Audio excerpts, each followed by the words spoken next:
ডাকসুর ভিপি হয়েই বড় চমক দেখালেন সাদিক কাইম। তার মেয়াদেই বড় সুখবর পেল ঢাকা বিশ্ববিদ্যালয়ের শিক্ষার্থীরা। বিশ্ববিদ্যালয়টিতে আবাসন সংকট চলছিল দীর্ঘদিন ধরেই, বিশেষ করে ছাত্রীদের দুর্ভোগটাই ছিল বেশি। এই সমস্যার সমাধানে ভিপি সাদিক কাইমের নেতৃত্বে উদ্যোগ নেন ডাকসুর নেতারা। প্রায় ৫,০০০ শিক্ষার্থীর আবাসনের জন্য চীনের কাছে প্রস্তাব দেন ৩টি আবাসিক হল নির্মাণের। এর প্রথম ধাপে ১৫০০ ছাত্রীর জন্য একটি হল নির্মাণের কথা জানায় চীন।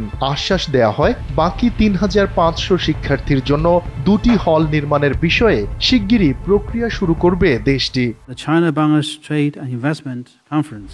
সোমবার ঢাকায় চীনা দূতাবাসে আয়োজিত এক বিশেষ মত বিনিময় সভায় এই তথ্য জানান বাংলাদেশে নিযুক্ত চীনের রাষ্ট্রদূত ইয়াও ওয়েন।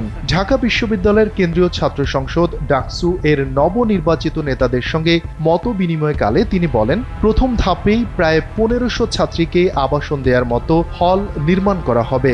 পরে আরও ২টি বড় আবাসিক হল নির্মাণ করে ৫,০০০ শিক্ষার্থীর জন্য পূর্ণাঙ্গ আবাসন সুবিধা নিশ্চিত করা হবে।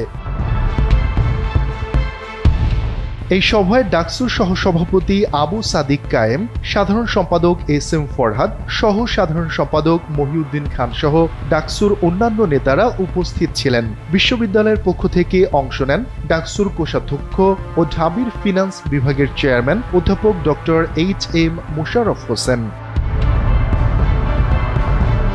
মত বিনিময় সভায় ডাকসুর নেতারা বিশ্ববিদ্যালয়ের আবাসন সংকট নিরসন, অবকাঠামোগত উন্নয়ন, গবেষণা, বিজ্ঞান ও প্রযুক্তি খাতে সহযোগিতা এবং সাংস্কৃতিক বিনিময় বাড়ানোর প্রস্তাব দেন।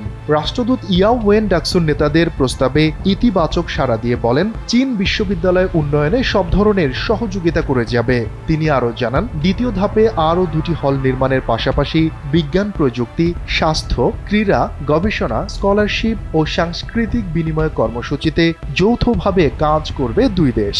সভা শেষে ডাকসুর নবনির্বাচিত প্রতিনিধিরা রাষ্ট্রদূতকে স্মারক উপহার দেন এবং রাষ্ট্রদূতও তাদের হাতে শুভেচ্ছা স্মারক তুলে দেন।